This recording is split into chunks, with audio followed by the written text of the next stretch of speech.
Today we are going to explore the topic of manifesting abundance.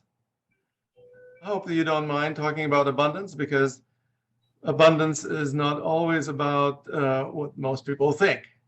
Most people think of abundance as abundance of money. Well, there is nothing wrong with abundance of money.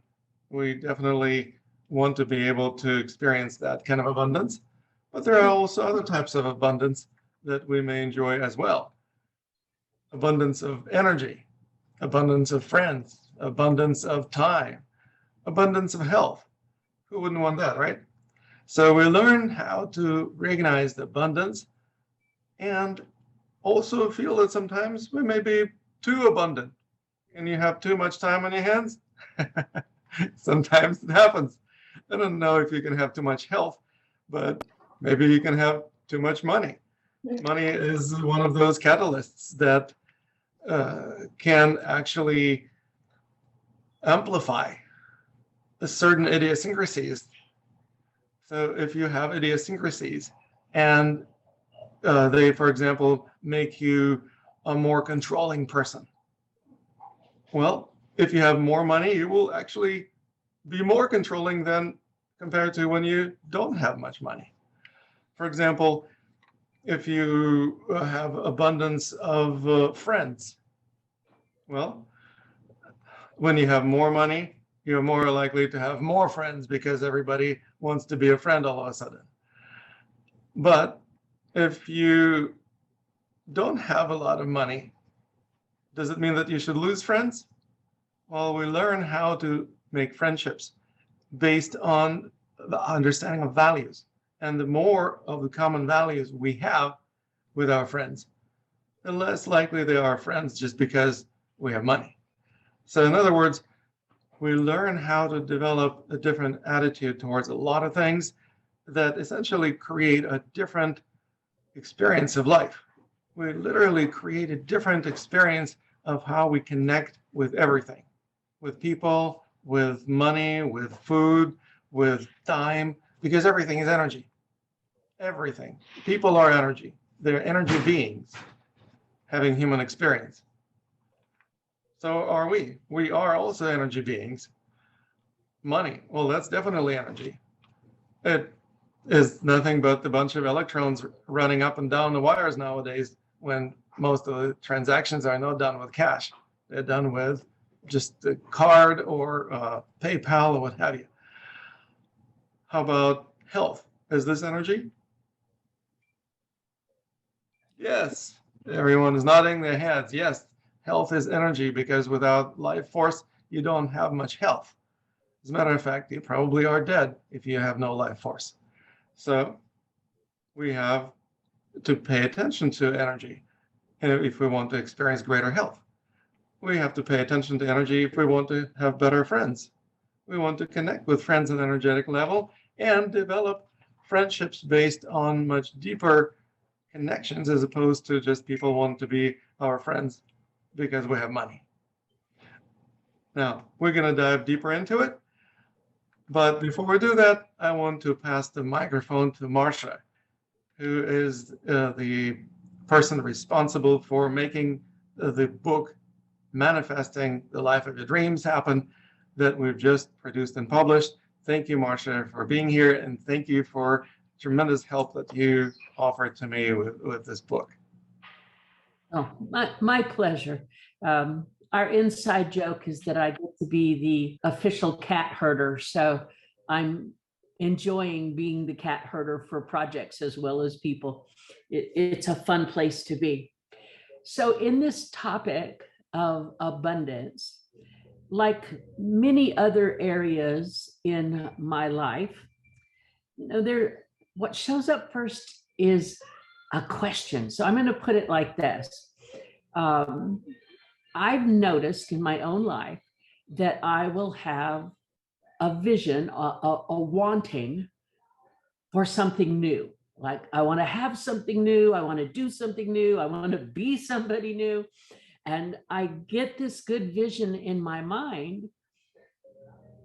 And then at some point I stop to do some checking in to see how well I'm doing on producing my new vision. And what I discover is what I visioned isn't really happening. And I'm looking at myself like, what's the cause of that, or what's happening there? And I realized that as I'm creating, and the way I would phrase it is, I'm in that right brain, creative, imaginative place, and I can see all the great things of what it would look like when abundance shows up, and I can be this and have that and do this. And when it actually comes time to cause that, the causing wants to come from that other side, that logical, linear, step one, step two, step three. And somehow in my world, those two things don't get easily connected. I can be all over in the world of dream and creative fantasy, but getting it to show up as a do this now, do this next, so that it actually manifests, is where my challenge lies. So I'm now going to put this question back to Lama of, how do you connect these two very different states of being so that the desired result actually shows up? Brilliant question. Thank you, Marcia. It is a great question to ponder upon, and there are ways to reconcile these seemingly polarized ways of being. As a matter of fact, we covered it in our book.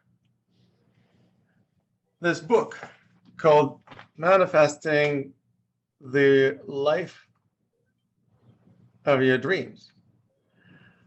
This is something that we just finished. It's still a gully, so it doesn't exist yet as a paperback book, but it's already available as an ebook. So it's going to be a really nice reading. And I'm actually going to give you a quote from this book, because it's covered in this book, in this very chapter, when we explore connecting the dream state and acting state. Finding the answer to this question will probably resolve a lot of the challenges people have with implementation. We put it here in this book, because to dream something up in your mind is one thing, but to actualize it, to implement it in your life is quite another. You're absolutely right that these two are different states of consciousness, two different ways of being. You know, we're talking about the right hemisphere of the brain that is more imaginative and creative versus the left hemisphere that is purportedly more linear, intellectual. Luckily, we have corpus callosum that connects the two hemispheres, that can actually allow us to experience engagement of both aspects of our consciousness. And this is what we explored. Our one state is dreaming, whether it's conscious daydreaming or unconscious dreaming. It's a dream state. You can actually connect with some very juicy and interesting dreams in that state, because it's a very creative and imaginative state of consciousness. We're talking about the left brain. On the other hand, you need to be in a different state of mind at the moment you're trying to take the necessary actions. As you said, it's a doing state, and that requires a different kind of energy. It operates on a different frequency of energy. For example, try to imagine the energy in your body from a third party's perspective, like from perspective of a fly on the wall. And the fly doesn't care about your appearances or what you wear. It doesn't care whether or not you have a long hair or short hair, makeup, or anything. It only pays attention to your energy. It's a secret superfly.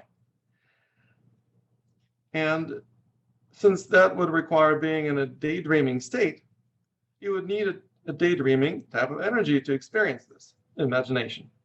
The fly on the wall doesn't care about your parents, your childhood, or any other part of your story.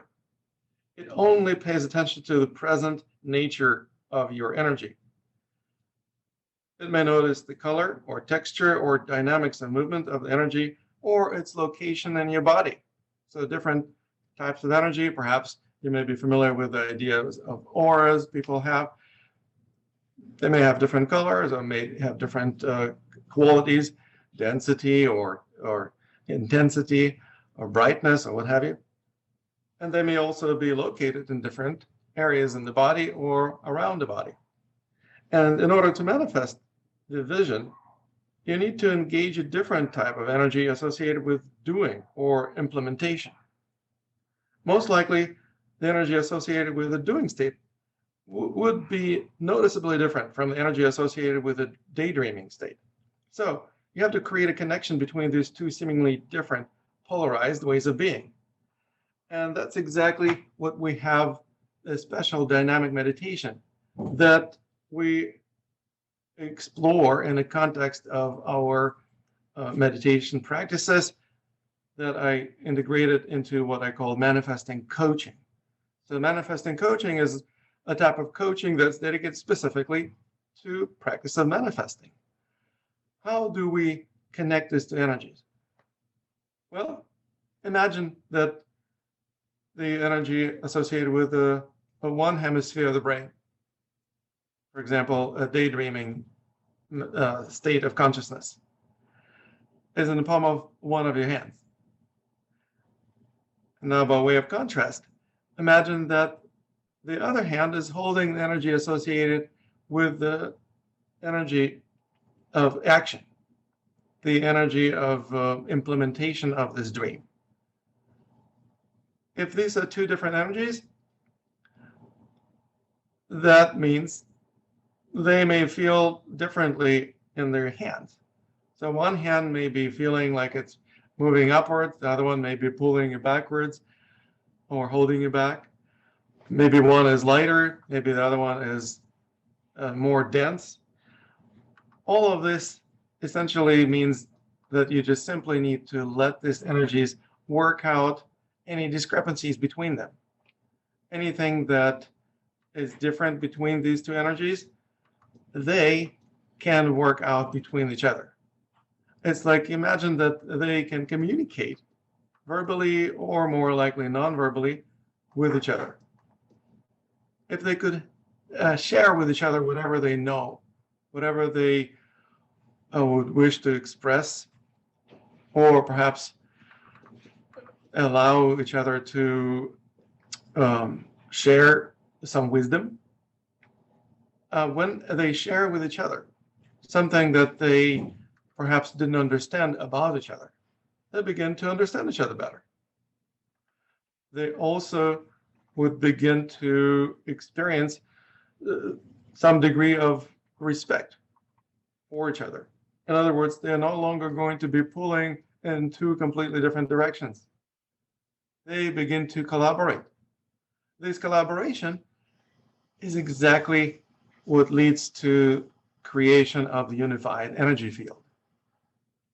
The dream of physicists and other scientists, the unified energy field, is basically what we experience spontaneously when we simply allow the energies in our hands to guide us in their expressions. This spontaneous exploration of energy flow almost always leads to these energies coalescing into a field that doesn't have that polarization anymore. The field of energy that feels much more unified, much more coherent. And then you can just enjoy feeling this energy as it moves or as it activates your body. It may move you relatively slowly, or it may move you a lot faster. It may actually spur you to action. But the idea is that we want to have this energy, integrated energy, in our body. We want to be able to tap into this energy resource at will, and we want to be able to put this energy to good use. We literally put this energy into the driver's seat and making a driving force in our actions. And that's exactly what we do when we bring this energy into the body. Let it find home. Let that energy discover where in your energy system it belongs. What that's going to do it's going to basically become an anchor, a psychological or mental anchor. You remember how to connect with this energy by simply touching the part of your body, or imagining that you can breathe through it, or allowing this energy to occupy the driver's seat and become your driving force. What happens? Then you no longer feel compartmentalized or feel like being pulled apart by different energies moving in different directions. You don't feel like there is any internal conflict or resistance. Without internal resistance, we don't waste energy. We actually have a lot more energy to put into good use. Without internal resistance, we also don't experience internal sabotage. If you don't experience internal sabotage, you actually don't procrastinate, you don't cut yourself short, or you don't give yourself conflicting messages about certain actions or certain reactions to whatever happens in your life. And so you literally become much more capable than you were before. Does this make sense? Awesome. Now, this practice is just one of many examples of how we can use energy awareness. And we will be using it in the context of our group coaching program that I'm going to share with you in just a few minutes. Before we go into exploration of what we're going to do during our coaching program, I wanted to ask you, Marcia, if you would like to ask any more questions, or whether or not my answer made any sense to you. I think the answer makes perfect sense. And what shows up for me is what's necessary is to have a regular, I would say daily, practice of creating in the creative side that vision, that dream of the anything that's possible, not holding yourself back, creating the dream, and then being present to what's so, because that's like the left side of logic saying, well, here's what's really true. Okay? And Yeah. being with the process of what brings these two things together. And I would say what I heard there is I'm going to be feeling for and listening for the internal as well as external messages that would be the byproduct of allowing these two energies to come together.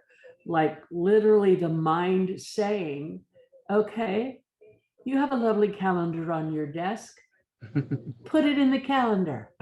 Right. I mean, Wow. just being open to whatever the message would look like.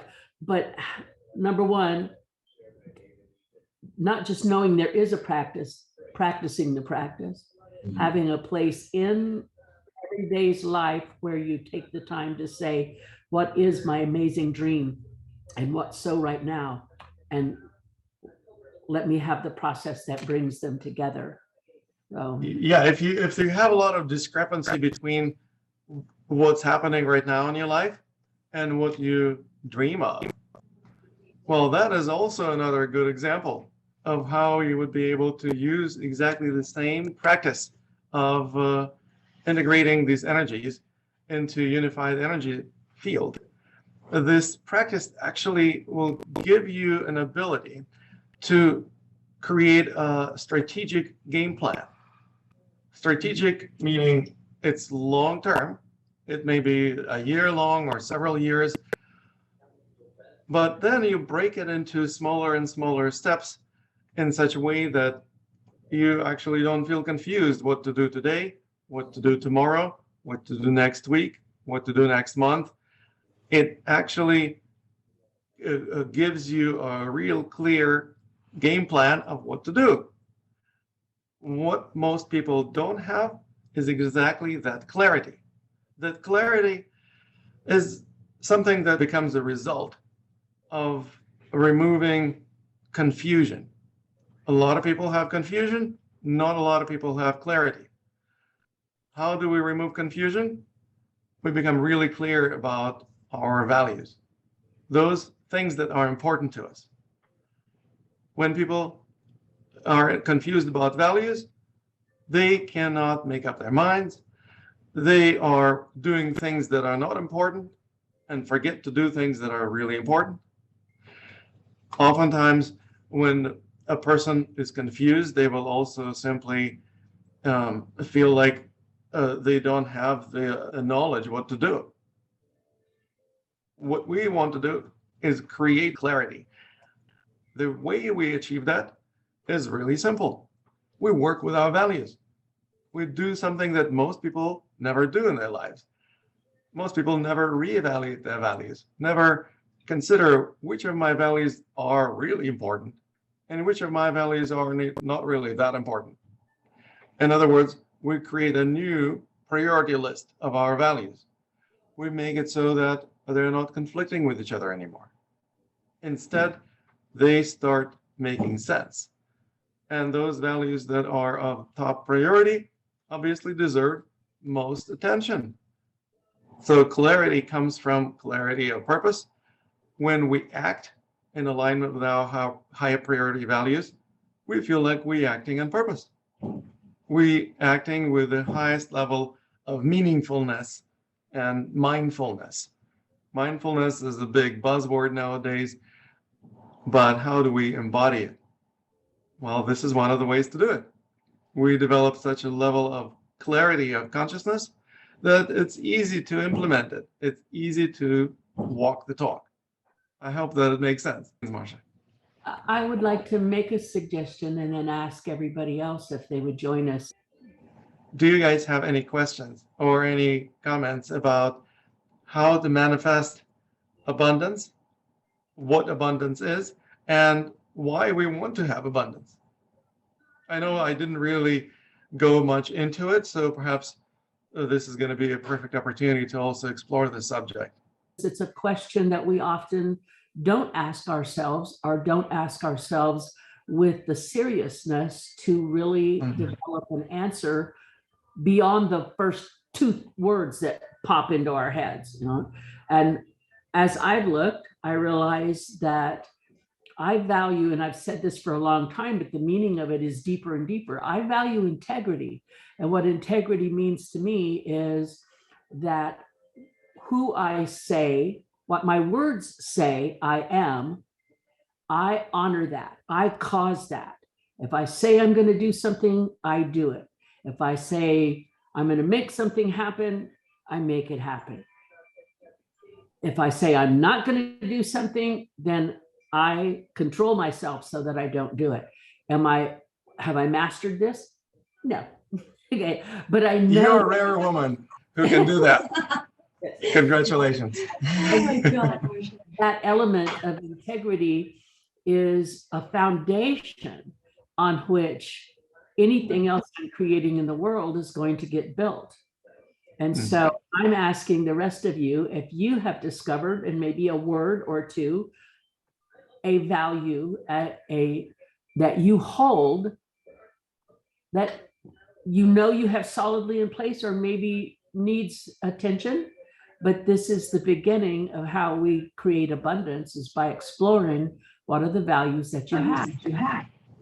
Tim's mic is on.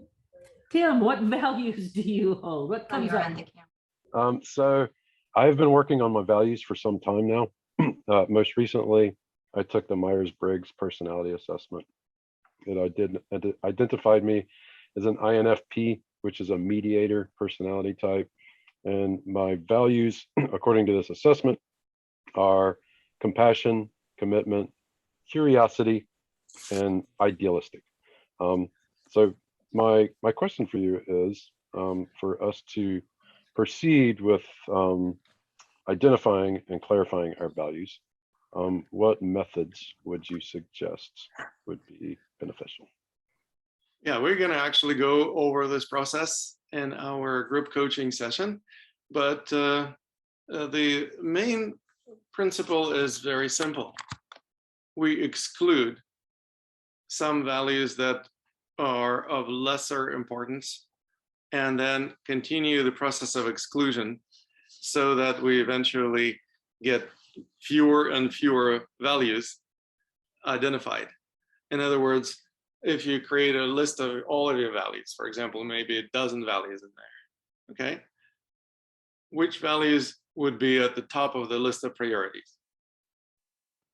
Sometimes we have very good idea what those would be. Sometimes we don't really know. So I usually say, well, let's just cut this list in half. If you could only have 4 values or 5 values, what would those be? That obviously forces you to identify the top priority values. And then if you have to cut this list in half again, for example, if you have to identify just 2 values that you would not be able to live without, what would those be? And then out of those 2, it shouldn't be hard to identify the one that is highest and the one that is lower priority, even though those are the 2 top priority values in the bigger list. So basically, identifying the top priority values is not a rocket science. It's not always easy to just come up with an answer. But if you go through this process step by step, it should be very easy. Or at least it shouldn't be hard. It's simple, not always easy, but it's relatively simple. Yeah, I think I could almost like do that with like an active imagination activity, right? Just kind of imagine like when I'm trying to decide between one value and the other, just kind of like run through some scenarios and see which one becomes more important to me. Right. And you can also write things down, because when you're in that altered state, using your active imagination, you may be very clear in what you identify. And then you shift out of that state into a different state. Memory is always state dependent. So you may actually end up forgetting what you just identified as your highest priority values or how you achieve that. So that is a really simple thing to do, to just write things down or even record an audio. Yeah, I'm writing that down now. Thank you. Fantastic. Yeah, you're so welcome. Did I answer your question? Yes, it sure did. And I'll just add that the process you gave echoes very similarly a similar process that I was given with another mentor. His name's David Key. He's a coach. He's another coach of mine. But it's very similar. It's really the exact same thing that he suggested. You did provide me some additional detail that I think will be helpful. Excellent. Yes, obviously it's a coaching methodology. I didn't invent it. It's something that is workable. That's why coaches use it. If we consider that there is a slight difference, or perhaps a noticeable difference between my approach to coaching and most other coaches, is that we don't just do everything in our heads, we put our body to action. So we would do, for example, energy practices. We move, we embody our values, we embody mindfulness, we embody all those things that we just talked about in such a way that we can literally walk the talk. It's easy to have brilliant ideas and come up with all kinds of strategies, but if we don't actually implement them or literally have the sense of energy of that particular kind in our physical bodies, we often are not integrating them into our lives. They just remain dreams or strategies. That is the secret to manifesting coaching, that we learn to really integrate everything. And that also may be one of the ways to support your highest priority value, Marcia, is that integrity is high priority value for you. Well, that's how integrity is achieved, through integration. Well, and I see this also, that I like that idea of letting the big list generate itself and then refining and refining until you get to one. And that's why I can say integrity is my one, because I've done that before. And what comes up next, and I'm offering this to Tim as well, is to then in the writing, make a list of, and this would be the left brain linear thing, in what ways are you already demonstrating that value? You can look in the current existence of how it is and say, how is that showing up? And then here's the exercise coming back. What's the fantasy about it? What would it look like if it was in its full-blown glory of having that show up? So now I have those two aspects again that I can dance with, that I can pull this is how it looks for me now, which may be that I don't have 100% integrity, but I'm going to stand in the belief that there is a thing called 100% integrity. What does it look like when that shows up? So whether it is curiosity or whether it is compassion or whatever that value is, there is a way that it's showing up for you now.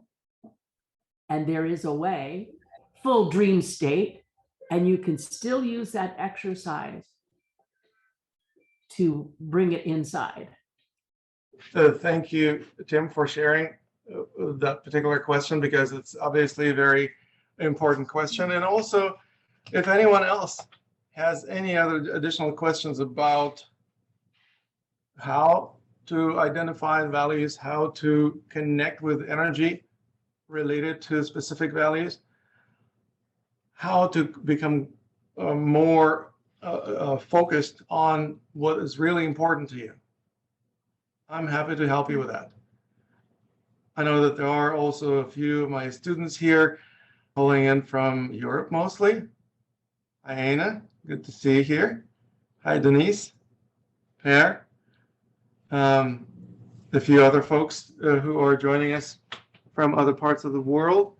I really appreciate you and welcome here. And I also what I would like to do next is I would actually like to ask you, what would abundance look like to you?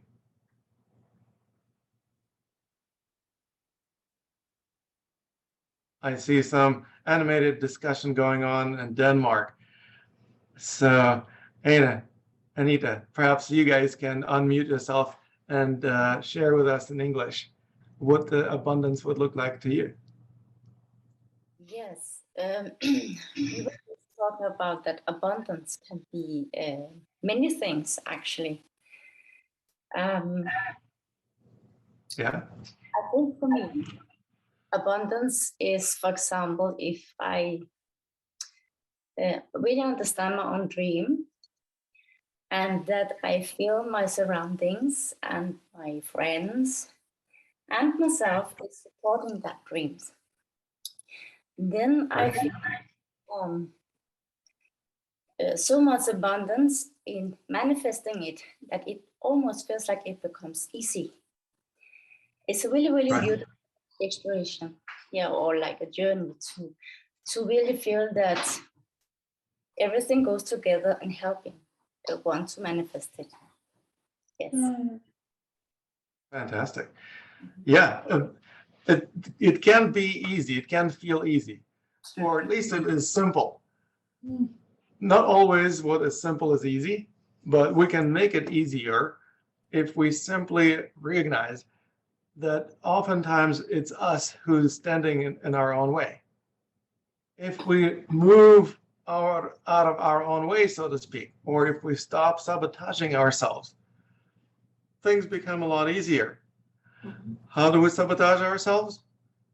By having confusion or have conflicting values or conflicting desires that are pulling us in different directions, distracting us or causing us to lose energy.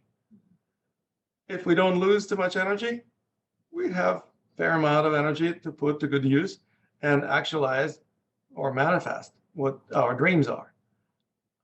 If we don't have enough energy, well, we need to find some energy resources. And that's one of the aspects of our coaching program. identifying energy resources that would provide us the right energy. Not just any energy would do, but actually the correct energy. For example, if you want to run a marathon, the energy for that would be different than energy for, let's say, becoming a successful entrepreneur. What's the difference? Well, obviously, the energy for becoming a successful entrepreneur requires some business savvy, it requires some strategic thinking, it requires some negotiation skills and financial savvy. But if you want to run a marathon, well, the energy for that would be obviously directed towards training, eating well, getting enough rest, training more. That basically means you need to find appropriate energy resources for yourself in order to be able to live your dreams. But it's important to know what your dreams are first, because if you're not clear, it's not easy to manifest dreams that are murky, or you end up with a murky reality, and who wants that, right? There are a lot of people who manifest murky dreams and then they're not happy about it. As they say, be careful what you wish for because you may get it. Yeah, Anna, you're raising a hand? Feel free to unmute yourself. Yes, it's because for me it has not always been easy or felt simple to feel the flow of being supported in my dreams. I have often felt that I have, I have held back. And of course, I can have some dreams, but maybe I also have some fear in my system, and that will actually conflict or like be in my way from actually go active in pursuing my dream. So I would have to find out what is holding me back. Yes, in order to like, to not to hold myself back, but actually to release it and go for what I dream of. Or for, yeah. Definitely. Yeah. Does anyone else experience fear that holds you back?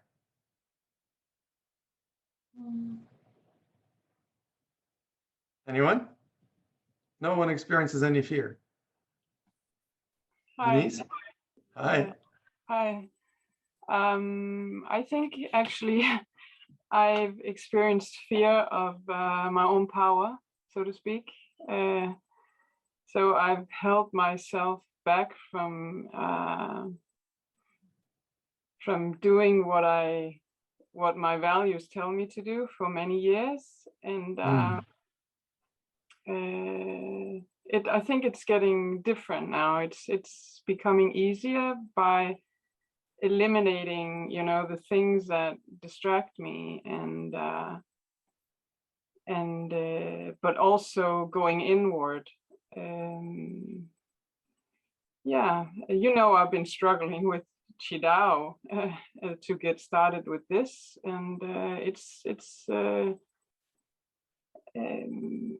like a state of mind when fear is like a state of mind that kind of locks me in stop motion. Yeah. But interestingly enough, one of the most effective ways to deal with fear, as far as any psychologist would probably agree, is by facing it. Facing what we're afraid of often reveals that it's not even that scary. What we were afraid of looked scary just because we were kind of trying to run away from it or hide from it. We were not facing it. So if your personal power is something that you were afraid of, well, how about facing your personal power, discovering how powerful you can be? And I can guarantee that you will find out it is not really something to be afraid of after all. It's when we think that what we're afraid of is going to be dangerous or somehow is going to cause us more trouble. It's our daydream. We basically create a form of a daydream in our minds, and we project it into the future. And we think that's going to be a really scary future. But when we actually face what we were afraid of, and we discover what it really is and see for what it is, we often realize, well, the future doesn't look so bad when we experience what we already were afraid of. And we basically overcome the fear by simply recognizing that it was not true what we were telling ourselves about it. Well, so discovering the truth about things that we were afraid of, especially if those things were such as personal power, is one of the best ways to expand knowledge. And in this particular case of what you're talking about, Denise, expanding self-knowledge. Self-knowledge is something that most schools of thought and spiritual development pursue as the ultimate goal. It's like the holy grail of personal development, knowing yourself. Well, how do you get to know yourself? You have to actually pay attention to yourself. Basically, you're facing that which you were afraid of, and you discover new things about yourself that you either didn't know before, or you discover new abilities or new talents that you didn't know or didn't allow to flourish before. And so that essentially gives you the permission to become who you deserve to be. Nobody can give us that kind of permission other than ourselves. So we just literally have to overcome that reluctance to pay attention to ourselves. This reluctance often comes from some kind of domestication, some kind of a mental programming that we received perhaps in a young age, when either parents or teachers or other authority figures told us, you don't want to pay attention to yourself, you need to pay attention to everyone else, satisfy everyone else's needs before yours. It's selfish to be attentive to yourself. Well, we basically need to overcome this programming or deprogram ourselves from this. Does it make sense? I think, yes, it does. And I think it's, a lot of conditioning goes into it. Right. From the age, not that, and also the times now are, it's more like being,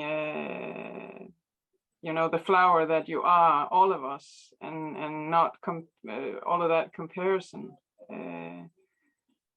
Right. Yeah, brilliant.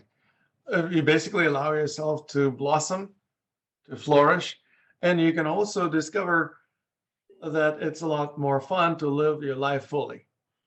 It's a lot less fun to be stifled or to live your life half-assed. So we basically learn how to stop living our lives half-assed and develop the skill, or I would say habit, of living our lives fully. Obviously, there are skills, there are certain methods or techniques that I will be sharing in our coaching program. And Marcia, if you don't mind, perhaps I can ask you to put the link to this coaching program into the chat, which is www.manifestingcoaching.com. Easy as pie, right? It is amazing that I actually could register this domain name for our program, because apparently nobody else in the world registered manifesting coaching for whatever reason. So I had to do it.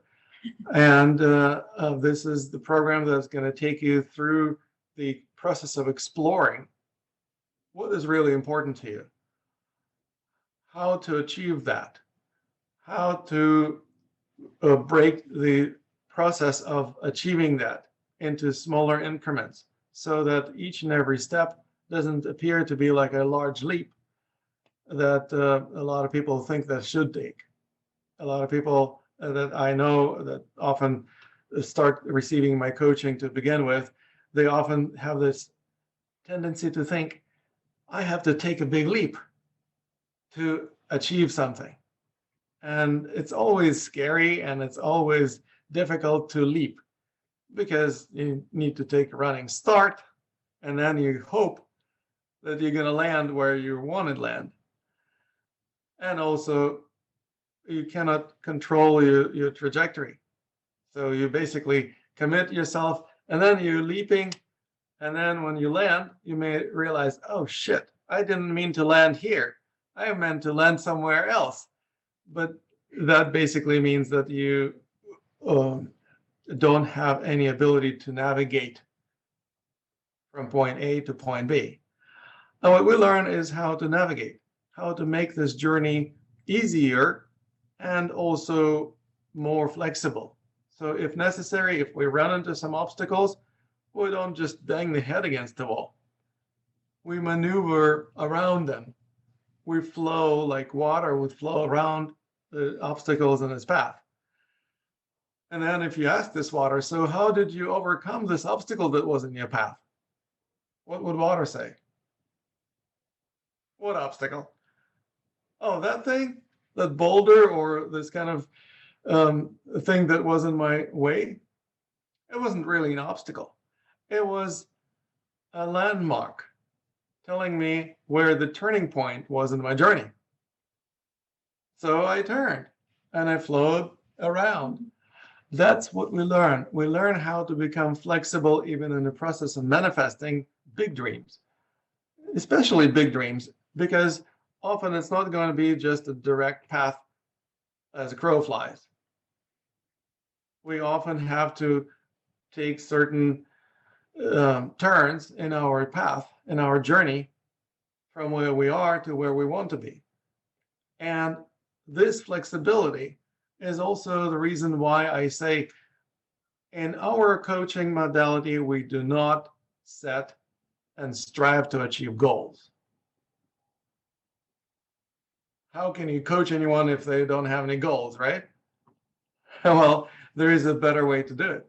Instead of goals, which are almost always extrinsically motivated. A lot of our goals are motivated by the influencers, by our adults or teachers or authority figures or media nowadays. We actually realize even if we achieve those goals, it doesn't mean that we're going to be happy because we manifested somebody else's dream. What we want to achieve is manifest our own dreams. How do we get to manifest our own dreams? Well, we need to reprioritize. Instead of focusing on the extrinsically motivated goals, we actually start tapping into our own authentic dreams. And we learn how to manifest them much easier and much more elegantly by breaking down the journey into small baby steps. Baby steps are not scary. Baby steps are relatively easy to take, and they give you the sense of confidence when you are taking those steps that you're on the right track. And if there is a need to adjust your course of action, well, you course correct with ease because those baby steps don't commit you to flying through the air like the leap does.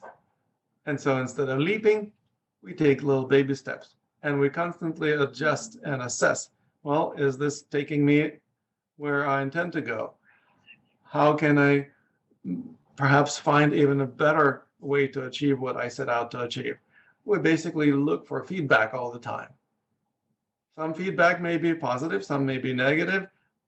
We don't look at it as good and bad. We look at it as just feedback. And that basically gives us the ability to constantly feel like we are on a journey. It's the journey of manifestation. Even if you manifest only half as much of your dream as you initially wanted. Do you still live your dream? Yes, because any step along this path is a dream in its own right. And when you achieve that big dream that you set out to achieve, will you stop? No, you will come up with some bigger dream, right? In other words, any step along the path is a dream. Even the current state of affairs, as a matter of fact, is a dream too. That's my spiritual teachings. the dream yoga that recognizes that every step along the way is a dream. We are manifesting things already all the time. We just don't know it consciously. So we learn how to live our lives conscious, or like in a night dream, you can become lucid or awake in the dream without waking up from the dream. What happens when you become awake in your dream? You realize you're dreaming. And that's exactly what we also refer to as enlightenment when it happens in the context of this big dream we call daily life. So this is something that is not only the journey of manifesting and living your dreams, but it's also the journey of enlightenment. I hope you don't mind experiencing some of that. Yes, Denise, feel free to unmute yourself. I would just like to say that I think acceptance of where I am is actually the most important thing, also in being authentic with myself and with others, in order for me not to do what I usually do with the big leaps and, you know, big goals, and I want to go there like really, really fast, and I'm not ready to or willing to take the small steps because I want to go there now. But I think the acceptance has been really, really good for me, because that also makes me vulnerable to enough to tell the truth. This is who I am, this is where I am, and this is my starting point. And that makes it so much easier for myself too. Very good. Yes, this is the starting point right here, right now. This is the first day of the rest of your life. So this is a great starting point to use as the pushing off stepping stone so that you take the next step. If you don't fully become grounded at this particular stepping stone where you're at right now, you cannot take the next step because you don't have a leg to stand on, so to speak. So we learn how to accept where we at fully, realize we have manifested by now something. We've manifested this particular moment in our lives. Okay, now what? Well, now let's continue the process, but let's do it consciously. Let's dream big, and let's put to good use all the energy resources that we have, so we live our lives fully rather than half-assed. I hope that I answered your question, Denise. I see Per. I don't see Per. I see the name. Per, man, feel free to unmute yourself. Per is another student of mine from Sweden, and I would love to see your face. And if you have any questions, I would be happy to answer them. I know you probably have questions. You always have questions, don't you? That's a good thing. I appreciate questions. I think that allows us to clarify things. So feel free to unmute yourself if you're up to it or not. Jane, thank you for chiming in from New York or wherever you are. Right now, I don't know, you usually are in New York. Feel free to unmute yourself. And I would love to see you as well. If you have any questions or any comments about what we've explored today, I certainly would be happy to hear them. Hi, no question. I had to step away because I had to make some food for lunch, but I've been listening very intently. Actually, no, it just reminds me of where I dropped the ball from the last webinar regarding this topic with reevaluating my values. And I came up with a similar thing as Marcia with integrity. And right on. I've been dealing with that, as well as being authentic to myself and not misleading people. Because I've had a situation of actually being canceled by some friends because of their assumptions about me.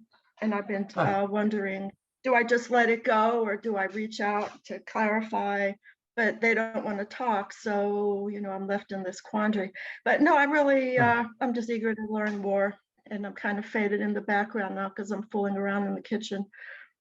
Yeah, I'll be checking in though. No real Right on. questions. It's I'm an eager student. Thank Fantastic. you. All right. Well, bon appetit. I see you, Per. Hey, you are welcome to turn your phone in a landscape instead of portrait mode so that you actually show the big picture, and you will probably see us all better as well. Well, I'm by my phone, so. Yeah, I know. What I'm suggesting is you can simply turn your phone horizontally instead of vertically. That will actually work better. No, it's all very dark here, so. Okay. No worries. Yeah, Well, good to see you. my dream Yeah. is like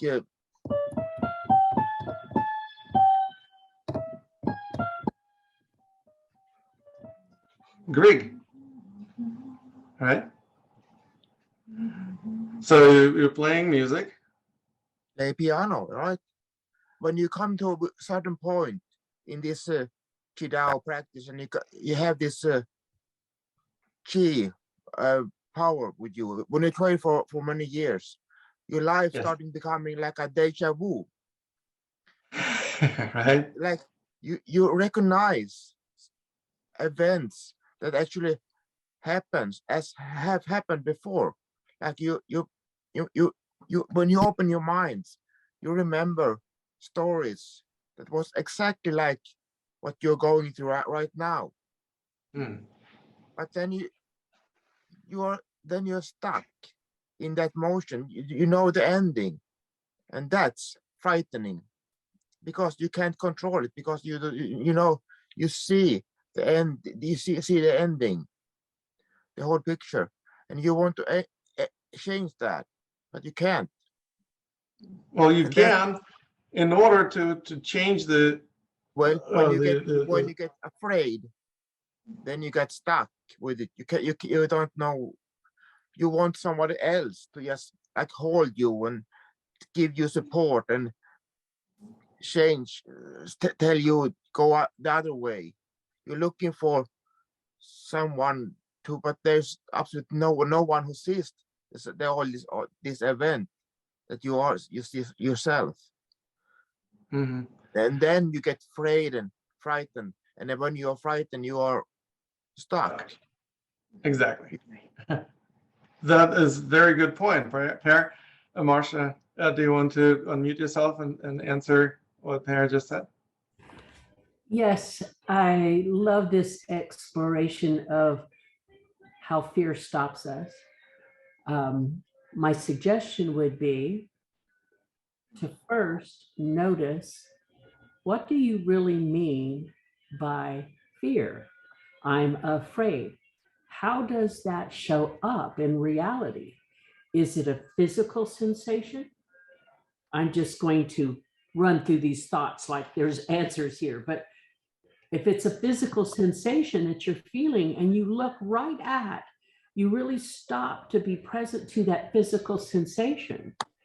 You know what's really causing the physical sensation is the release of certain chemicals within your body that will leave you with an actual tangible sensation in your body. You know, love can do that, hunger can do that, bad food can do that. There's lots of things that can leave you with a physical sensation. But it gives us the opportunity to recognize that that feeling of chemicals moving in our body is not really what's stopping us. Okay? There's something behind that. Something caused those chemicals to be released. And I'm just going to run to the chase line here and say, where we need to look is our thoughts, our thought patterns. And when we recognize that we're having a thought and it's causing a physical sensation, we can play with the idea of having a different thought and see if it gives us a different sensation. And that's inside of our power to create. The thoughts are something you have 100% choice over. And the reaction to it is something then you gain control over. But it is a matter of slowing down and recognizing, how is that state of being manifesting for me? Where am I when it shows up? What actions and bodily movements am I doing when it shows up? What thoughts and belief systems am I holding in place without examining that are contributing to that bodily sensation? Because all of those things are actually not tangible. So it could not really be the thing that's stopping you. Your thoughts are not what's really stopping you. Have a different thought. Well, it's easier said than done, probably. Well, That's what when I was younger, I played chess because I had that thought myself. Because when you learn the chess game, you learn different moves. But then again, like right now, when I came home from Denmark after I met with the Lama, the Trappa in Denmark, I was attacked at my hometown by my security guards at the train station, and then I have to go to court, and I thought, this is ridiculous. I've been attacked, and then I have to go to court because I have to defend myself, and I didn't hurt anybody. I was totally innocent, and still the court judged me, just like a deja vu. Because when you sit there, you can't defend yourself because you're frightened, sure. and then you're stuck. And now I have 1 year to have to make courage, to knowledge, to defend myself again in the high court in this summer. so in the midst of that, you can always get in the loop of all the things that are going on. Oh, this is bad. It shouldn't be that way. Now I have to do all this stuff that's not going to be fun. But right in there, someplace, there's a place to stop and say, what is the good thing I'm getting from this? And then just be quiet. What is that? What am I learning? What is the wonderful gift that I'm being given? And that's that shift. That's you taking control of that thought process. And you may have to ask yourself before you start to, the answers will, come up.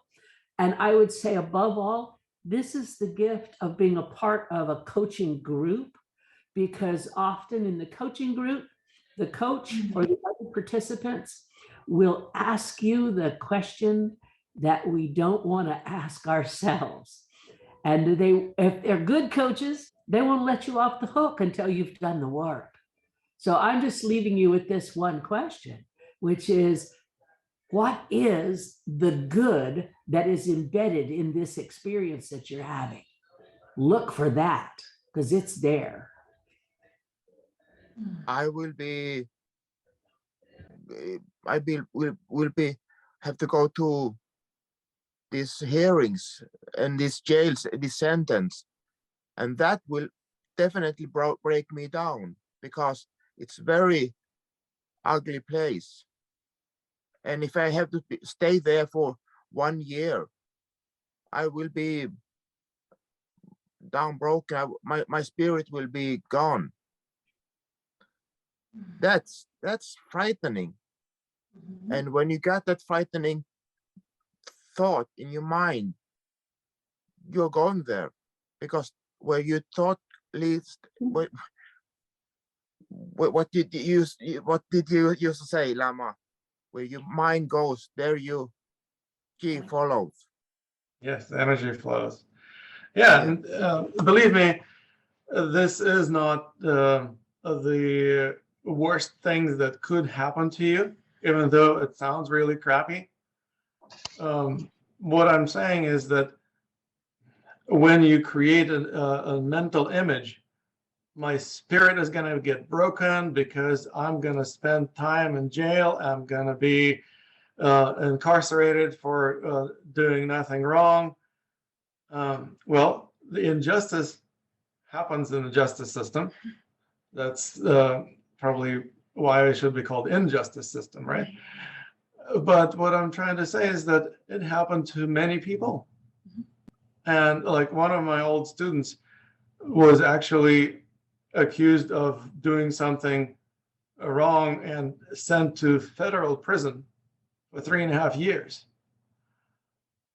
He came back. He was not broken.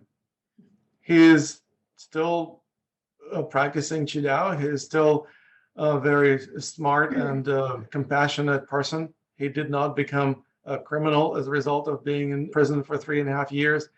In other words, it's a dream that we create in our minds, how the future is going to be terrible. And then we start believing into that projection.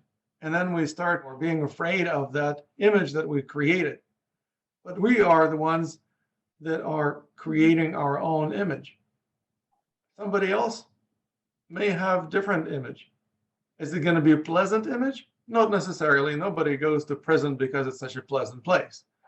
Maybe Swedish prisons are more pleasant than prisons in other countries.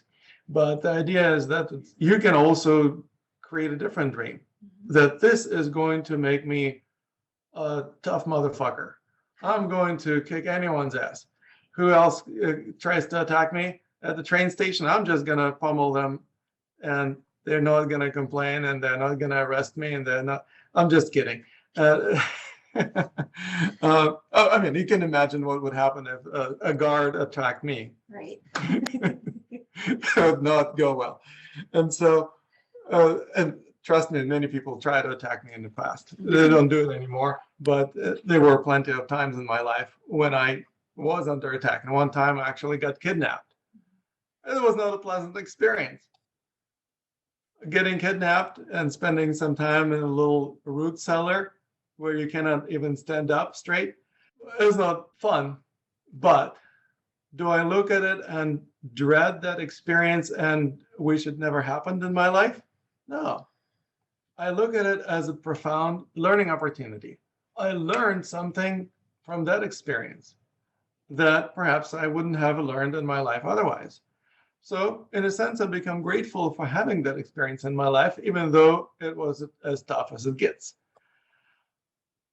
In other words, the toughest experience is actually what makes us stronger. As they say, what doesn't kill you makes you stronger. Even if something does kill you, but you're not quite dead yet. In other words, near-death experiences are the most profound spiritual experiences we can have. Those people who have near-death experiences, by and large, are more enlightened, so they can appreciate the fact that they had the experience, even though it wasn't particularly pleasant in most cases. I had such experiences. Some of folks, even on this call, had those experiences. In other words, those people who faced death face to face are actually the ones who experience less fear and often experience more awakened states of consciousness. Well, that's not pleasant. It's not something that we wish for ourselves. But if it does happen, we just turn out to be stronger and more enlightened. So in a sense, we learn how to overcome this fear by realizing enlightenment doesn't happen for free. Nobody's ever achieved enlightenment without having gone through a tremendous amount of suffering. But suffering is something that we realize is what we do to ourselves. Pain and discomfort can happen as a result of being in unpleasant places. But suffering is what we do to ourselves by creating this unpleasant nightmare of a daydream about how bad the future is going to be. So it's optional. If you don't choose to suffer, you don't have to. So you can change. Yes. Oh, yeah. Hi, Per. Yeah, the situation of being misjudged or being misjudged unfairly and incorrectly is very disconcerting. In my case, I don't believe I'm experiencing fear. I'm shaken up somehow, and I don't think I have a label for the emotion except being annoyed about, and I guess it's very normal for people to make assumptions about a person that are ungrounded. And I'm in a position where I cannot, the door has been closed for me to reconcile. That's one thing. No, I have to sort that out.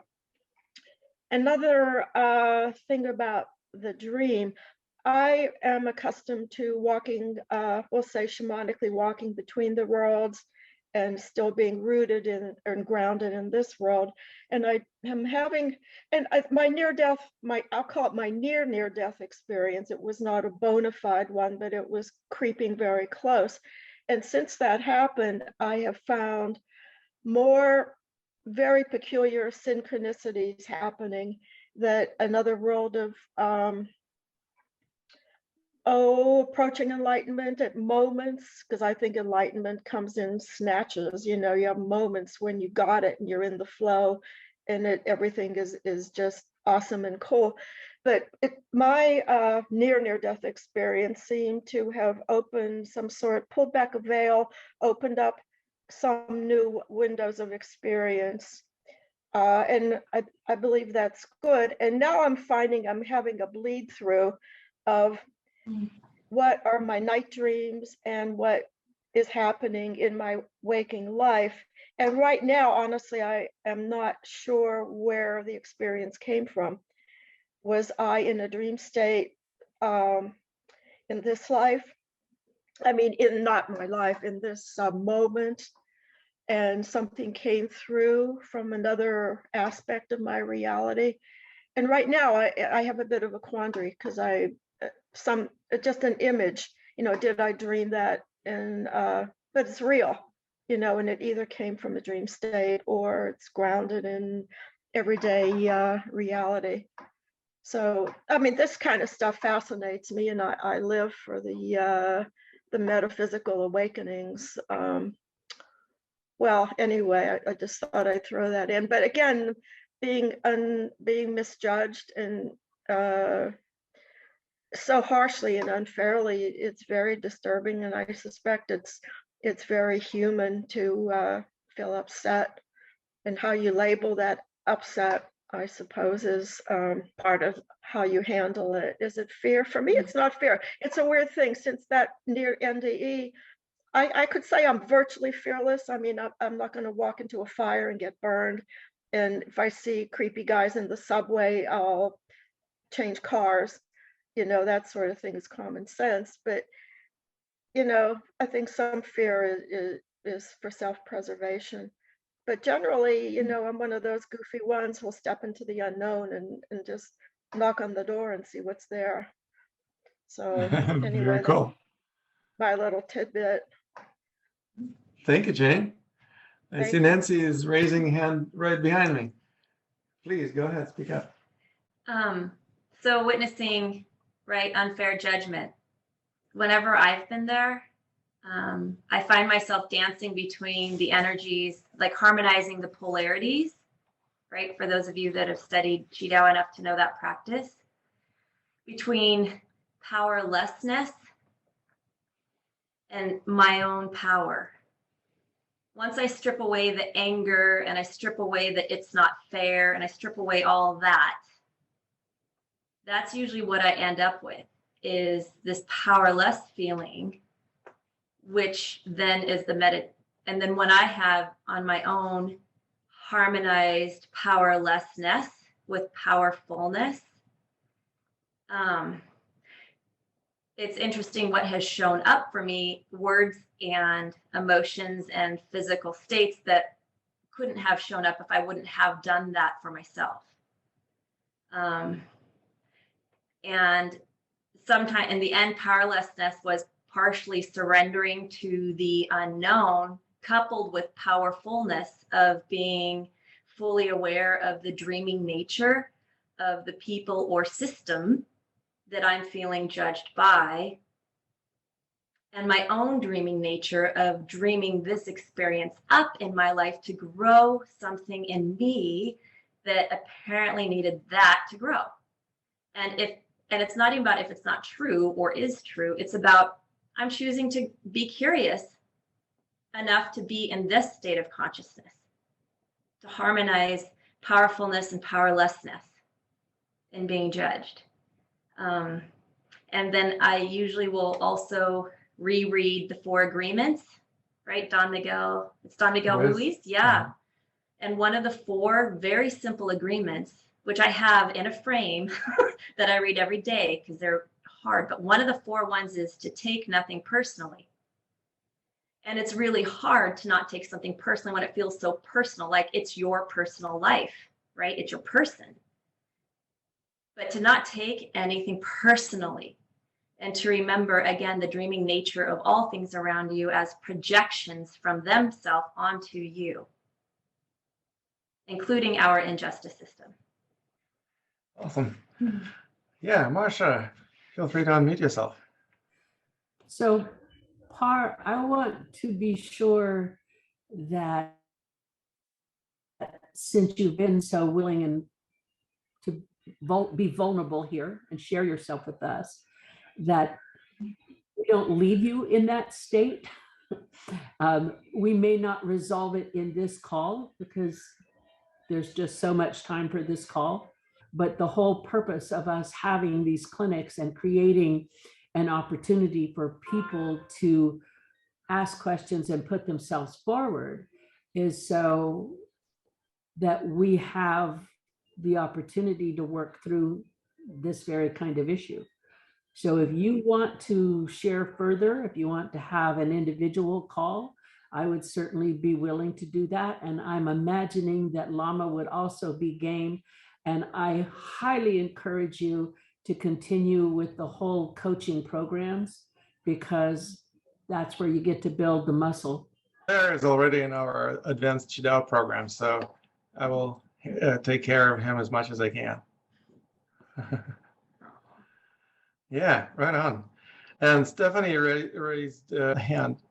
Feel free to unmute yourself and turn your camera on. Well, I won't be turning my camera on because I'm just not in a space to be able doing that. Okay. I jumped in kind of late, but I just wanted to say gratitude. The timing and the topics for me are so synchronized. It's beyond words. So I just want to say thank you. One, for you to offer your space as you do. And I try to tap in every time you do these free things. They're really felt and really appreciated. And then everybody with the topics today, I'm going through the exact same things on many levels. And I just wanted to say thank you. And I'm here with everybody as well. So gratitude. Oh, thank you, Stephanie. Wonderful. All right. Well, as Marcia said, we only have so much time today to continue exploring, but we don't need to stop. We have a manifesting coaching program that is coming up. It's going to be starting in just a week or two. And if you're interested in it, definitely Marcia and I will be doing everything in our powers to help you through it. Whatever challenges with manifesting a life you truly deserve, you may experience. If you're already in our programs, I know that some of you folks are in our programs already, then you already will be receiving my coaching. So that's perfectly fine. And those of you who are curious to talk about it and perhaps not so sure, is this the right kind of program for you? Is this the right type of approach? Either myself or Marcia will be happy to give you an opportunity to dive into this, ask more questions on an individual level. So feel free to just simply email me back at tantrapa@gmail.com. Feel free to click on this link in the chat, connect either with myself or with Marcia. We'll definitely help you sort out whatever may be troubling or challenging you. No promises. We're not going to be able to sort everything in one introductory session, but we can definitely get the ball rolling and at least give you the sense of hope, like there is a light at the end of the tunnel, so to speak. One of the things that we also do is we learn how to simply coach ourselves. That's one of the things that is missing in most people's lives. Not only do they not have somebody who would be able to take them by the hand and walk them through the challenges that they experience in their lives, but most people don't coach themselves. It doesn't even come to mind. But that's one of the best ways to actually benefit from coaching, because then you're both the subject and the object of the coaching session. In order to benefit from it fully, obviously, I would say the manual would be very helpful. This is the book called Manifesting the Life of Your Dreams that Marcia and I have just published. It's not available yet as a paperback, but it is available as an ebook. So I'm going to send out an email to you guys with a discount code. I actually created a discount code that I wanted to give to everyone attending today's event. And I'm going to be happy to offer this book to you if you're interested. Feel free to take advantage of it. It's very, very inexpensive, and it's also going to give you a manual of how to coach yourself. If you guys have any other closing thoughts or final words of wisdom, feel free to unmute yourself and speak up. I would love to hear your words before we wrap up. Just thank you, and good to see you all again. Oh, thank you. Fantastic. All right. Thank you, Denise. Thank you, Marcia. Thank you, Anna. Thank you, Anita, Jane, Per, Tim, Stephanie. Thank you all, folks. I look forward to seeing you again very soon. Until then, namaste.